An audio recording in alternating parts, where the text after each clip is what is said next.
Support for this podcast comes from viewers and listeners like you. If you would like to financially contribute to this podcast, please go over to patreon.com/DavrimTV or join us on the live stream, twitch.tv/Davrim.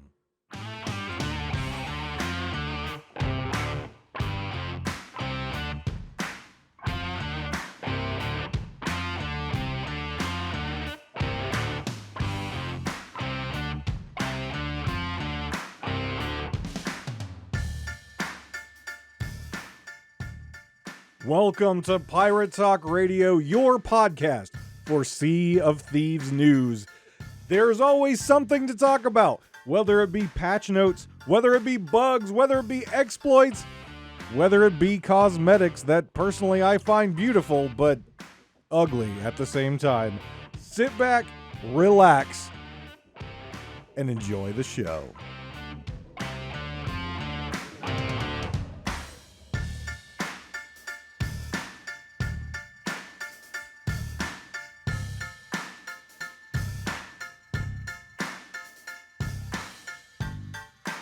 What's up, guys, and welcome back to Pirate Talk Radio. This is episode 59, and I am Davrim, as always.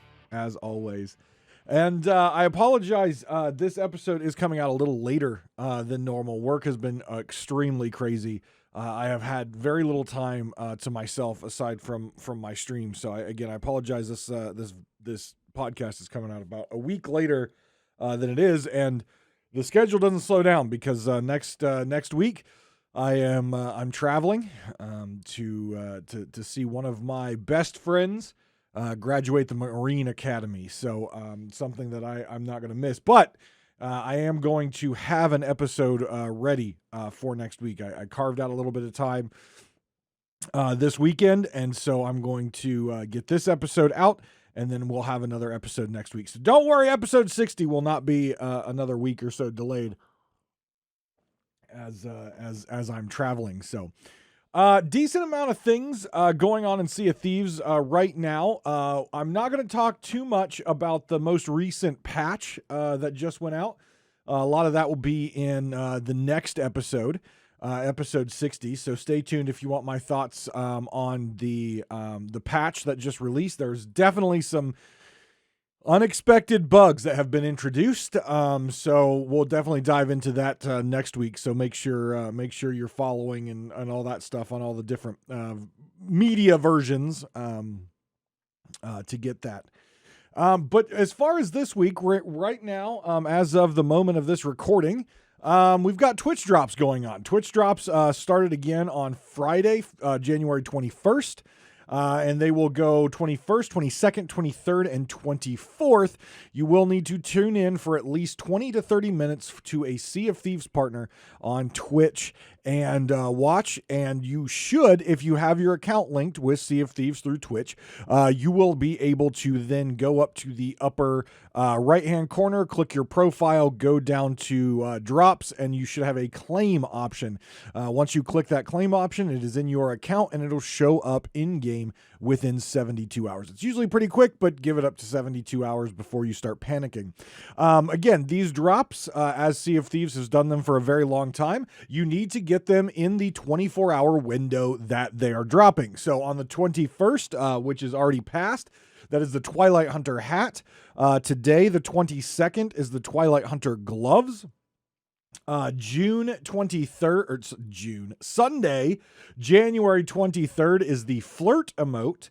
And finally, Monday, January 24th will be the Twilight Hunter dress. So more Twilight Hunter stuff. It looks really good. I know a lot of people like it. I think it was designed very well.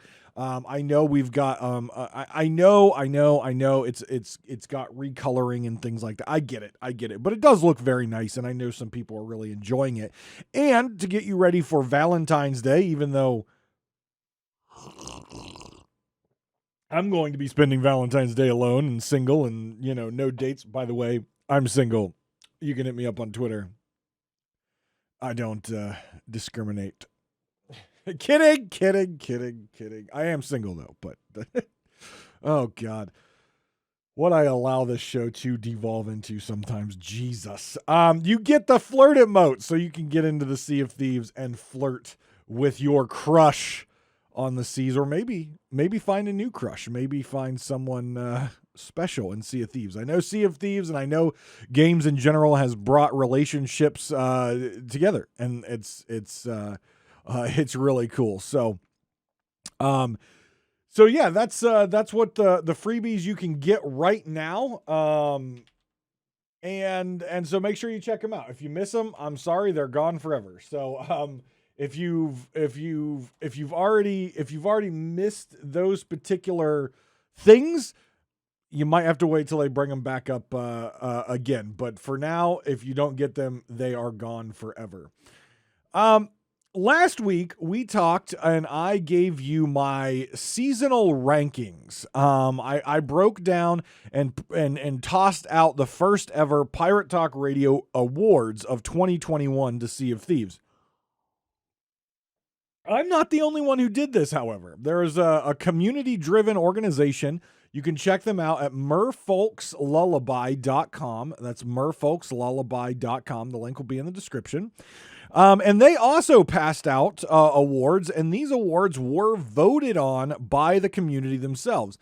And I got some tweets, I got some messages in different forms discussing how some of my rankings were wrong and talking about how I was a little out of touch with some of the things I said. I just want to read down through Merfolk's Lullabies awards, which were voted on by the Sea of Thieves community. My awards that I gave out were just me. That's just my opinion of what I thought based on my time playing, right? That was my opinion. Merfolk's Lullaby were voted on by the actual Sea of Thieves community members, and I just want to just kind of run down this real quick, okay? So if you remember from the last episode, I ranked the seasons as followed. The number 5, season 4, number 4, season 1, number 3, season 2, number 2, season 5, and number 1 season last year, I voted as season 3. Now this, again, Merfolk's Lullaby community-driven votes has season 1 as the number 5, season 4 as number 4. Whatever. And that was a close margin, right? The bottom 3 were a close margin, as I spoke about last week. Number 3 was season 2, nailed it. Number 2 was season 5, nailed it. And number 3, voted on by the Sea of Thieves community, season 3 was number 1. So I just want to state that all the folks out there that sent me nasty grams and sent me tweets and Discord messages saying I was wrong, the Sea of Thieves community had their opportunity and voted, and I just want to state I wasn't wrong, okay? The community agrees with me. I have my validation. Thank you, Merfolk's Lullaby, for putting that out. Now, I'm not going to go through all this stuff. You can go to merfolkslullaby.com, check out their wonderful website. It's really cool. They voted on the best tall tales of last year, voted on the best shrines, which barf. They voted on the best villain, which is surprising to me that it's pretty much a tie between Gold Hoarder and Flameheart. That surprises me a little bit. I didn't think Gold Hoarder would be that high. I figure, Flameheart would be up there just because, people were so annoyed with him and they're just like, get this villain, whatever. But okay, pretty much a tie there between Gold Hoarder and Flameheart. Best enemy of last year. Best tool was really interesting. The number 1 tool voted on for last year was the barrel hide emote. And I have to say, with all the streaming and the YouTube that I consume on Sea of Thieves, I have to say the barrel hide emote of all the different things that we got probably led to the best player interactions. Some really trolly ones, some really cool fun ones, some hilarious ones, some really good creative hiding and seeking and stuff like that. The barrel hide, I agree. The barrel hide was probably the best tool that we got last year. I'm surprised to see that fireworks actually beat out cannon rowboats. I figured cannon rowboats would be a little bit higher. And then the Trident of Dark Tides is in there as well, pretty high up on the list. Again, I met about that, but I know what it does to particular different events. It makes them much easier. So definitely could see that. Best Sea of the Damned locations is on there, which again, that tall tale, the ability to go into the Sea of the Damned was always fun. Not surprised at the number one there of Isla Tesoro. Definitely not surprised at that. Pretty much the entire Disney ride put into the to the game. So that I agree with. Best Island. I'm pretty sure this is just wrong. Smuggler's Bay being voted the best island. I don't know what the community members there are smoking or drinking, but I would like some of that. Definitely not the best island, but good try. Best new sea shanty was voted on here. Most anticipated storyline voted on here, and most anticipated new content being the new map expansion. You know, here's the thing with that. I don't necessarily know if I would really include that in there. Sure, I guess we did get the Sunken Kingdom, and I guess we did get a expansion of the map, but there's really nothing out there. It's just open water. It gives people a lot further to sail. I don't necessarily know about that. I think there's a lot more that Sea of Thieves can do in terms of map expansion that they haven't really done yet. I think might be coming down the pipe, but again, this is all voted on by the community. So I think I had the pulse of the community in our last episode downright good. So again, go check out merfolkslullaby.com. There's a lot of different stuff there on their website. It's really cool. Different things like lore, different types of stats and timelines and maps and stuff like that. So if you're really into Sea of Thieves, go check them out. Definitely a great site to go to. Some other things that we've learned, their official Sea of Thieves tweet came out that says you can now find ancient tribute chests. So the chests that you get out of the vault voyages from the Gold Hoarder. Those chests can now be found in the Siren strongholds, which is kind of cool. And they did put in the tweet that these chests will count towards your either Reaper or Gold Hoarder accommodation. So don't feel like if you get those out of a shrine, they're not going to count. No, they do work towards accommodation, and they are found there. So another way for you to get that astronomically high number for the accommodations for the sales of ancient tribute. So that's kind of the news going on right there, kind of wrapping up 2021 with a bow. And now really we're half a month into 2022. And a lot of us are starting to speculate what's coming up next. And I mentioned last week that I wasn't going to talk about the orb in last episode because, again, I wanted to tie up 2021. But it's time, I think, to start talking about the orb and what 2022 is going to look like. I went into detail on how I viewed the dev map for, the next couple seasons up through season 10, what that looks like, probably what we can maybe start to think about and anticipate, and at Rare, where they're kind of at in their dev cycle, just based on my industry knowledge of development cycles and things like that, and what we've seen historically from Rare. I think I was pretty close to that. Probably not, I don't work there. I don't really have conversations on the regular with people who work there. Not that they would share any of that anyways, but at the end of the day, I think I have a pretty good pulse on where they are on their dev cycle and where they're kind of going on some of this stuff. But the orb. So we had a few weeks ago, I think it was it was a very long stream. It was like 72 hours or something like that. And for the most part, the stream was just in a tavern, looking at the fireplace.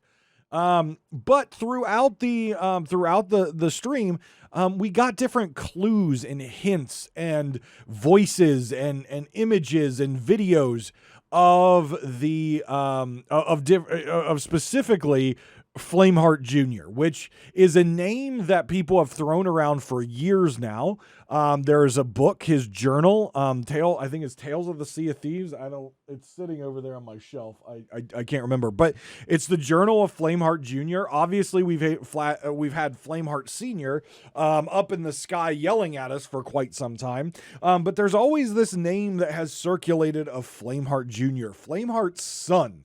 And when he is coming to Sea of Thieves, is he already here? Is he something that we see and interact with on a daily basis? Who is he? Where is he? What has he been doing? That kind of stuff. He was the captain of the Insider ship. You get to explore that ship and see what remains of that ship in the Tall Tale 2 of A Pirate's Life. Where you find the chest that eventually sunk that ship. His ship did change hands after he entered the Sea of Thieves. So there's definitely a lot of things we know, but also a crap ton of unknown. One of the long-standing theories is that Flameheart Jr. is actually the Servant of Flame, who we now interact with at Reaper's Hideout, who is a very interesting character. I think Sea of Thieves did a really good job of really not telling us who that character is, really making that character look like a captain, keeping its mask faced with the gold mask, really dropping just a whole bunch of stuff there to make us speculate and think. But what I find really interesting is the voice of that character. That voice of the Keeper of Flame, or I keep messing up his name. The Flame guy. Dude in the Reaper's tent. The Flame guy. That's what we're going to call him. Jesus. The Servant of Flame. He has both a female and a male voice overlapped over top of each other. So if you ever talk to him, you can clearly hear a male voice and a female voice talking over each other. We don't know why. We don't know the origins of that as of yet. But what we kind of got from this 72-hour stream is that the Servant of Flame is indeed Flameheart Jr. And there was also a lot of speculation out there that maybe Flameheart Jr. is not happy with his dad. Maybe Flameheart Jr. is going to, go after his dad and join us, etc. once he, reveals himself to the players. But the voice lines that we got kind of contradict that a little bit. And it really sounds like Flameheart Jr. is actually going to be helping his dad, is going to be doing things for his dad, almost like a left hand or an heir, like a prince to a king. And so we got a lot of that coming out of that. There were mentions of things like the gold, like it's sands of gold is what was mentioned. Now, there's a lot of speculation there. Again, we've got the Shores of Gold, which, again, Tribute Peak with the sand there. But we also have Golden Sands. And you might be saying, well, why is Golden Sands important in this entire conversation? Well, the former weaponsmith of Golden Sands was Wanda, the masked stranger, who started Reaper's Hideout, who helped Flameheart, who brought us Cursed Cannonballs, who is now part of the Dark Brethren court, who want to overthrow Flameheart and lay the groundwork for the captain to come. Her sister, Wanda, spelled with an O, not an A, is now the weaponsmith at Golden Sands. And it was mentioned that the sister will be brought, will be basically enslaved, as it were. So it could very much be talking about Golden Sands Outpost, and Golden Sands Outpost maybe playing a role in what's coming next. And maybe playing a role in Flameheart Jr. and Flameheart Sr.'s plans. Maybe some of the things Flameheart Jr. was saying has little to do with helping his dad. Maybe he has his own ideas of what he wants to do with the Sea of Thieves.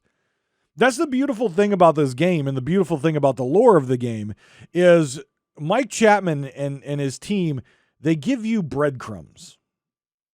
But the breadcrumbs aren't always in a straight line. And you're not quite sure if it's white wheat rye or cinnamon toast crunch. You just know they're breadcrumbs, and you know you want to follow them. And he might take you that way. He might take you that way. He might put a split in the road. But eventually, the breadcrumb trail will lead you to what he wants you to know. But once you know that, there's another breadcrumb trail, or 5. And that's the wonderful thing about the lore of this game, is they paint a beautiful picture for us to follow. And they paint a beautiful story for us to read. But they don't give us everything. They give us tidbits and allow us to try to fill in the pieces. And Mike himself has even said that though they have an idea of where they want the story to go, and though they have a game plan and a storyboard of where the story is going, we, the players, through our feedback, through our tweets, through our speculations, we may come up with an idea that maybe they didn't think of, or an idea that they thought of and thought, maybe players won't like that. And then they start seeing players talk about it. The roadmap is a skeleton for Sea of Thieves, and specifically Mike Chapman and his story. And us, the players, we are characters in this story. Every time you log in, as I've said many times, it's your responsibility to tell your pirate story. And when it comes to Mike and the creative team of Sea of Thieves, they want you to do that, because what you do as your character and your story changes sometimes what the Sea of Thieves story is.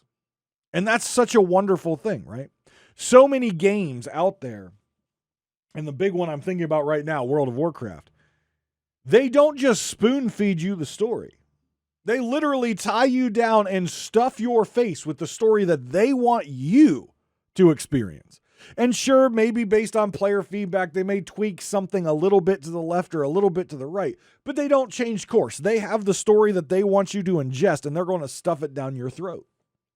Sea of Thieves is very different, and I like that about Sea of Thieves, that we're not quite sure where the story is going to go, and more so, we, the pirates, as we tell our story and as we talk about the story and the experiences that we're having in the story could and has and will continue to change. And so we're always constantly guessing. We're always trying to find the next breadcrumb. So will Flameheart Jr. come to the Sea of Thieves, reveal himself, and help his dad? Does he have his own agenda? Is he allied with the captain? We don't know. What we know right now is there is a plan in place. He's talking about doing things to help his dad. He's talking about the sister of the warsmith, Wanda. Not Wanda, but Wanda. Did you get that? Wanda, but not Wanda. Make sure you get the right Wanda, because it's very important that you go with the Wanda or not the Wanda. Because if you pick the Wanda and not the Wanda, then you have the wrong Wanda, and now you're all going to be confused. Don't be confused about Wanda. Make sure it's Wanda, not Wanda. Okay? I'm glad we're clear on that. Are we talking about Golden Sands? Is Golden Sands going to be the center point of a war? Are we going to see a new PvP event around Golden Sands? There was mention of the shroud consuming the sands of gold. Is the map going to change? If the map changed and the shroud comes over top of Golden Sands, that's a big chunk of the map that's now going to be covered in the shroud. Is it going to change the map based on what the players do?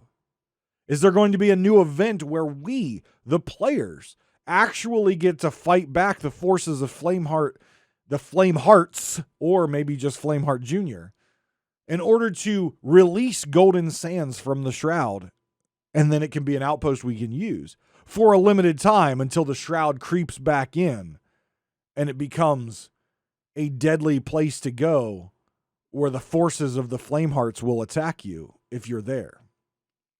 What happens to Wanda? Not Wanda, but Wanda.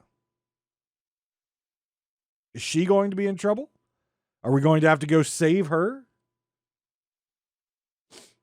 Is she going to follow the path of her sister and become a skeleton with a mask? Is she going to have a choice in the matter? What about Stitcher Jim? Where is he? Mike Chapman said Stitcher Jim's story is not over, and he's out there somewhere. He'll be back. So a lot of things we got out of this this 72-hour stream, a lot of fun things to speculate on, a lot of things to think about. But we didn't really get any answers, and that's absolutely fine, because this was more than just a breadcrumb trail that was left by the Sea of Thieves creative team. This was a whole damn box of Captain Crunch. We're just not quite sure if it's really Captain Crunch or is it Lucky Charms. We're trying to figure that out right now, and I think over the course of the next few seasons, we're going to figure out what type of cereal that we're eating. I would like to see something along the lines of Arena being brought into Adventure. Arena has been something that is a lot of fun for me. I've played in the NAL before. It's a lot of fun. I love Arena, but Arena has kind of died away. It's very toxic, really, unless you're playing for the accommodations. Mostly it's just a TDM, dumb, stupid, not fun fight where people just want to swing swords and shoot guns and they don't want to actually use the boats, which is fine. If that's the way they would like to play the game, that's great. But in that game mode, it is ship versus ship and player versus player, not just let me stand on an island and shoot you with my sniper, followed up with a blunderbuss. And that's go play a different game if you just want a TDM. That's just annoying. But could Golden Sands be a attempt for Sea of Thieves to bring Arena into the actual adventure mode? Captain Falcore brought up the Battle of Golden Sands. Now, I believe that he presented it not only as a PvP, but also a PvPvE type of situation in the Battle of Golden Sands, where, as I mentioned before in a speculation, we, the players, are fighting to either push the Shroud back, or we're getting pushed back by the Shroud to gain or lose access to Golden Sands Island. Very interesting concept there. Very interesting concept. But again, bringing another style of event which encourages players to interact with each other in a peaceful way or a violent way is definitely what we want to see in Sea of Thieves. 100%. That is what this game is about. It is about interesting player interactions. And having some sort of event where we're fighting to either liberate, defend, or in a losing effort, lose one of the really nicer of the outposts out there in Golden Sands.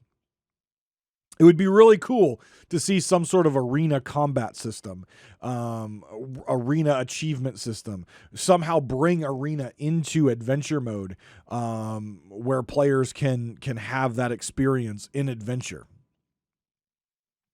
Another item that was brought up by Captain Falcore, and that I talked with Captain Logan with on our last live stream. By the way, if you weren't aware, Captain Logan of the Keelhauled podcast and myself will be sailing just about every single Saturday starting at 4 p.m. Eastern Standard Time.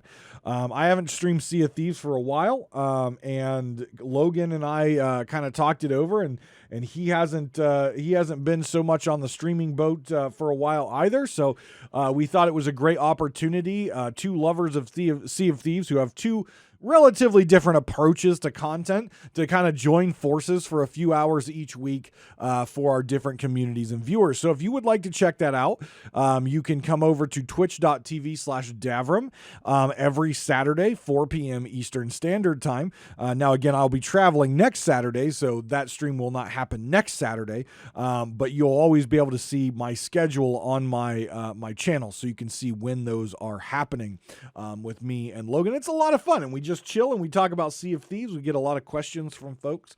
And like I said, we both love this game, but we cover it in two a little bit different approaches. I'm a little bit more verbally abusive on the topics, and he's a little more chill and definitely a lot more into the lore. But it's a lot of fun when we get together. We have a lot of laughs and a lot of fun. Last week I think we spent an hour chasing this ship down that kept running from us, but by God, we got them in the end. But another thing that Captain Falcore brought up, and like I said, Logan and I talked about live on stream, was combat. Now, we know, and we've talked about for a very long time, that combat is broken in Sea of Thieves. It's unfortunately broken. It's a critical core piece of this game, and it is busted. If you want to call it hit registration, whatever you want to call it, we call it historic weapon accuracy. It's broken. The sword is broken, the guns are broken, and that's just how it is, and it's been broken for a very long time. I don't believe that there is going to be a fix for this particular issue, but maybe it's not necessarily that we need to go after a permanent fix if that's not possible. Maybe, in fact, we need to go after an alternative solution that makes it better. So having a higher level view on this and thinking outside the box in ways that we could make combat more interactive, more fun, and really just less painful to experience. And Captain Falcore brought up a very interesting idea. Now, Falcore has used this idea in a variety of different ways, and I've liked the idea presented in just about every single way that he's presented it. And that is another type of bar. So we've got the health bar on the game where you track your health, right? We've got our ammo bar that we can track this. He has suggested a status effect bar for different biomes like freezing to death, dehydration, things like that. And he suggested a very interesting thing called the stamina bar. And what the stamina bar would be is based on what you're doing in the game. The stamina bar would drain. And if you're out of stamina, you cannot run, you cannot jump, you cannot swing your sword. And what would drain that stamina bar would be swinging your sword wildly. Every time you swing a sword, a little bit of your stamina goes away. Every time you jump, a little bit of your stamina goes away. Every time you run, your stamina starts to drain. So therefore, as far as combat would be concerned, you can't just sit there and sword spam someone, because eventually you're going to run out of stamina and just be dead in the water. For those players that like to just run and jump and get in the lower deck and then jump through the window of the sloop and climb the ladder and bunny hop around everywhere, guess what? Your stamina reduces. And once your stamina is down, you no longer can sprint, you can't run, and you can't jump. Swimming would drain your stamina bar. So therefore, if you jump off your boat to swim to another boat, and then all of a sudden your stamina bar hits 0, you are now no longer able to swim, and so you just kind of tread water there until your stamina bar refills. Now, some people are going to say, yeah, let's implement that. It's going to stop the sword players, right? It's going to stop that M1 spamming that everyone hates. But it's also going to stop the bunny hoppers. It's going to stop the running around, so it's going to impact the double gunners as well. Am I saying this is a solution that would work? No. Am I saying it's a solution that Sea of Thieves is going to implement? No. But is it a great idea of another way in order to make combat more balanced? Yes. And that's what I think we need to start doing. We understand that hit registration has been an issue for a very long time. And I think we need to stop as a community focusing on how do we fix hit registration. It's not going to be fixed. You're on a moving boat. You're a moving player with moving projectiles. It is not going to be fixed. If you think it's going to be fixed, if you're holding out hope that it's going to be fixed, please lose the hope. Drop the act. Stop it. Hit registration will not be fixed. It may improve, but it'll never be perfect. That's just the nature of the game. It is hard-coded in the foundations of the game. They would have to make basically a Sea of Thieves 2 in order to get it right. It's not going to happen. It's not going to happen. So now we need to start thinking outside the box. How do we balance combat a little bit better so that you can't just run around swinging wildly with the sword? How do we balance combat better where you can't just bunny hop and run around everywhere? How do we make combat more balanced? It's not about necessarily the damage that the weapons do. It's how we utilize those weapons in combat itself. And I think that is how we need to approach thinking about combat going forward. Not about fixing something that can't be fixed, but about actually trying to figure out how to make the overall experience of combat better. So I appreciate Captain Falcore coming up with this idea. Again, I like his idea of this extra bar for things like dehydration, hypothermia, things like that. I don't necessarily think the stamina bar would be something that would work in the game. I think it would frustrate players more than make them happy overall. So I don't think this is the solution we need. But the fact that we're coming up with out-of-box solutions in order to make combat more balanced, more fair, and more fun, I think that is much better. On top of that, it would make combat a lot more skill-based. I understand that combat is a bit skill-based now, but if you're just running around wildly slashing with your sword, there's no skill there, right? You know, the sword play is bad as it is. Blocks don't work all the time. Things just don't work. But the bunny hopping is super annoying. The M1 spamming is super annoying. The being able to jump out the freaking window of a moving sloop, grab the ladder, and climb back up is super annoying. There's a lot of annoying things in combat that I think thinking outside the box and implementing something to really just bring everything together, make combat more interactive, more fun, and more balanced, I think is something we need to think about. And thank you, Falcore, for at least proposing an out-of-the-box idea. Again, I don't think it's something that's going to be implemented. I don't think it's something the community would embrace very well, but definitely something to think about.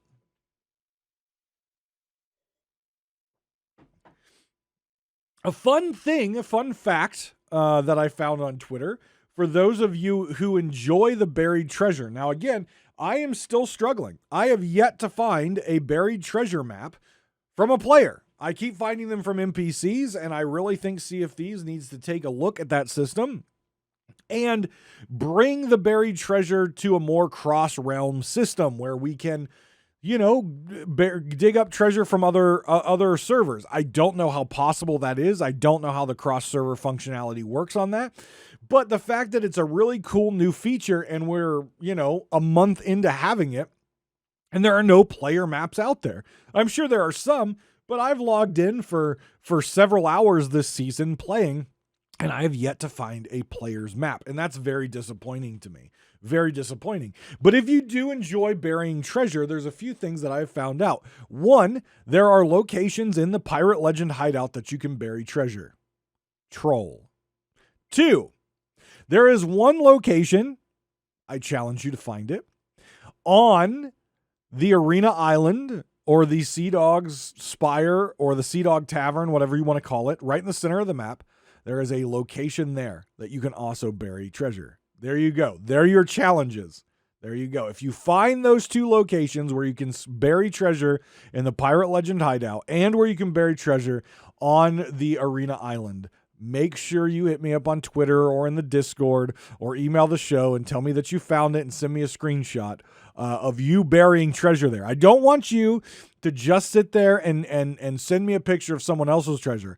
I want to see that you buried treasure in either of the two locations. I want to see your name on a map showing that you actually found the spot and you actually buried treasure, or you found someone's map that they buried it there and you dug it up. Either one works, but let me know. Hit me up with some pictures on Twitter or on or email the show or in the Discord.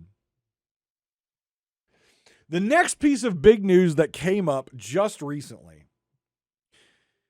and something that I don't think is going to impact Sea of Thieves right now, but I think is going to be a positive and potentially negative impact to Sea of Thieves next year. It's exciting news, but it's also concerning news.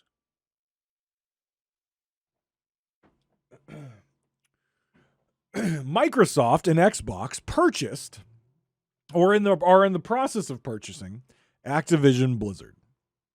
That deal is currently being discussed. It's being, finalized, and the deal, if everything goes well, should be finalized, and the purchase should be done by June of 2023. So just over a year from now is when that particular thing should lock up and be done, if everything goes well. This is great. This is great for Sea of Thieves, and let me tell you why. Activision Blizzard has a lot of games, a lot of great big-name IPs, from World of Warcraft to Hearthstone, Heroes of the Storm, to Overwatch 2, if it ever comes out, Diablo series, to the Call of Duty series, to Candy Crush. It has a lot of IPs, a lot of big-name IPs.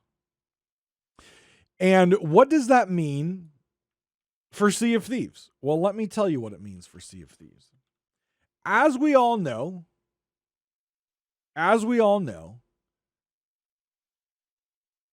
Microsoft loves to include as many things as they can on Xbox Game Pass.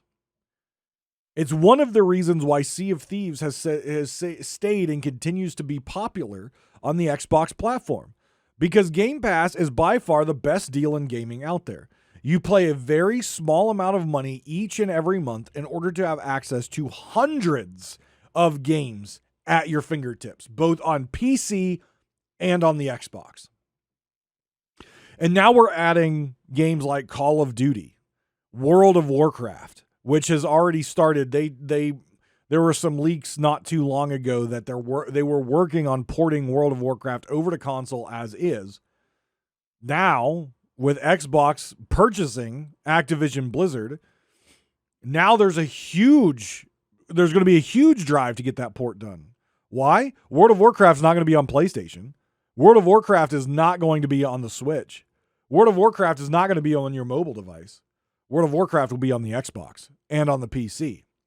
And instead of playing Blizzard $14.99 a month, guess what? You buy Game Pass, and hey, maybe you get a World of Warcraft subscription with that. That would be incredible. That would be amazing. That would bring a lot of new players to Xbox, which means now they have access to the huge library of games that's already on Xbox Game Pass, including Sea of Thieves. Which means if we get these new IPs over on Xbox Game Pass, there is a good chance that in the next year and a half, 2 years, we could see a huge increase in the amount of players playing Sea of Thieves from these other games, trying it out, seeing what it's all about, exploring a pirate's life. That's good for Sea of Thieves. That's awesome for Sea of Thieves. Now, why do I say it's also concerning for Sea of Thieves? Activision Blizzard, as I mentioned, have massive IPs. And if they're ported over to Xbox Game Pass, there's also going to be a lot of players that may stop playing Sea of Thieves because Call of Duty, because of World of Warcraft, because of Overwatch, because of whatever the case may be, whatever juicy deal that Xbox Game Pass gives you on those games, players may stop playing Sea of Thieves as much. The other concern is, for the longest time, one of the main IPs that has been on the Xbox Game Pass banner and has been on Xbox's, advertisement for the long time has been Sea of Thieves. With Call of Duty, with World of Warcraft, Hearthstone, Diablo, Heroes of the Storm, all those games from Activision Blizzard, Candy Crush. Will the Xbox Game Pass continue to have a spot on their banner? Will they continue to have a spot on their highlight shows and stuff like that at E3 for Sea of Thieves? Or will Sea of Thieves kind of fall into a second tier, a game that kind of has helped Xbox for a long time? Will it now fall into a second tier behind this new juggernaut of a studio that will be joining the Xbox family in Activision Blizzard?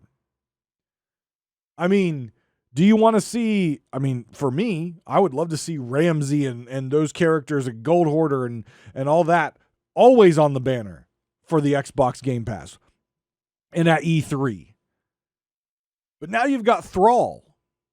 Now you've got Mercy, McCree. I don't think his name's McCree anymore, but whatever his name is.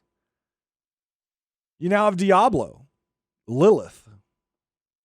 You now have the characters of Call of Duty. Huge IPs, way bigger than Sea of Thieves.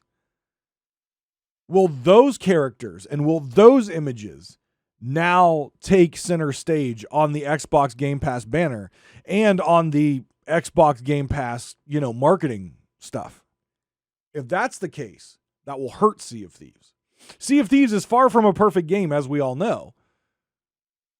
But it always has that premium spot in the heart of the Xbox Game Pass promotional stuff. Now with Activision Blizzard, will it slowly slip away? And will an image joining Master Chief be Lilith or Diablo or a Call of Duty soldier or Thrall from World of Warcraft? Who knows? Either way, it's a huge deal. Massive amounts, like an unimaginable amount of money was spent on this. I think it's good for Activision Blizzard. I think having a support structure and a big brother daddy company taking care of some of these issues that Activision Blizzard has had of late, I think is really good for the employees at Activision Blizzard. I hope that only the poor leadership and poor, game managers who are driving games in poor directions there, I hope that only those folks get let go, and I hope that the Blizzard employees are safe. I hope that the Activision employees are safe. I hope that Microsoft doesn't just clean house. I don't think they will, because I think the staff at Activision Blizzard is great. I think their leadership is garbage, which they've been slowly trying to change out, but I think there's still a lot of house cleaning there. But I really hope Microsoft provides that long-term support structure for Activision Blizzard in a way that they feel like they're in a better direction. And I really hope that Activision Blizzard is a positive impact on Xbox Game Pass, which I think it will be. But in terms of Sea of Thieves, I think it's both good, more players on Game Pass. Again, if this stuff comes to Game Pass, which we know Microsoft, it's going to come to Game Pass. Phil Spencer loves Game Pass. He brought us the greatest thing ever in Game Pass. It's definitely going to be coming to Game Pass. It's just what capacity is it coming to Game Pass? They have tweeted out that they're not going to make things like Overwatch and Call of Duty Microsoft exclusives, at least right now. So those games will still be available on PlayStation. So we'll see. We'll see what they do, and we'll see how this plays out. But I think, again, bringing new players into the Game Pass system is definitely going to be good for Sea of Thieves. But my concern is with these new IPs and getting the eyeballs on Game Pass, getting people signed up for Game Pass that may not have it before. I don't necessarily know if the Sea of Thieves imagery is going to drive people anymore to Game Pass that play WoW and play Call of Duty and play Overwatch and those games. I think those particular IP namesake characters are probably going to take the place of Sea of Thieves on those promotional pieces. I hope not, but I think it may happen. So we'll see what it goes. We still have a year before that's finalized. Probably we still have at least 7, 8, maybe even a year, months before we actually start to see what's coming to Game Pass, what we're going to get if we have Game Pass through Activision Blizzard. We'll probably see that in time. But I think, a year and a half from now, 2 years from now, I could definitely see that banner changing. And unfortunately, the game we love being left off that banner and being left out a little bit now that we have these giant IPs joining the Xbox family. That's all I've got this week, guys, on my notes. I just wanted to kind of dive in and talk a little bit about the ORB, talk a little bit about what's going on. Again, I apologize this episode's coming out so late. It has been super busy with work. I'm hoping things start to slow down a little bit once I get back from my trip next week. Again, I will be recording another episode that will go out next week. So episode 60 will be out next week. It's just that I just haven't had time. So we'll try to get back on schedule here, but I do apologize. This episode has been so late, but thank you very much for listening. Make sure if you are listening on any of the podcasting apps, you're dropping a review, please. I love that. You can always email the show. That information is in the description box of the show notes, either on podcasting apps or on YouTube. If you haven't done so already, please give this video a like and subscribe to the YouTube Pirate Talk Radio. Again, we need 100 subscribers to the YouTube in order to get our custom URL, but I would love to see that subscriber number go up. So if you enjoy this, please go over, even if maybe you don't watch on YouTube, you listen on the podcasting apps, please go over, find Pirate Talk Radio on YouTube, and please drop a subscribe there so we can get those numbers up. Leave me a comment. Also, you can hit me up on Twitter, Davrim TV on Twitter. You can check out our Discord, which is in the description box below. Check me out on Twitch. 5 days a week, twitch.tv/Davrim, sailing with Captain Logan every Saturday, 4 p.m. Eastern Standard Time. And if you would like to financially contribute to this show, you can go over and get some rewards based on the tier you subscribe to at patreon.com/DavrimTV. Until next time, guys, I am Davrim. You are the audience. Take care of yourselves and each other. And I will see you next time on Pirate Talk Radio.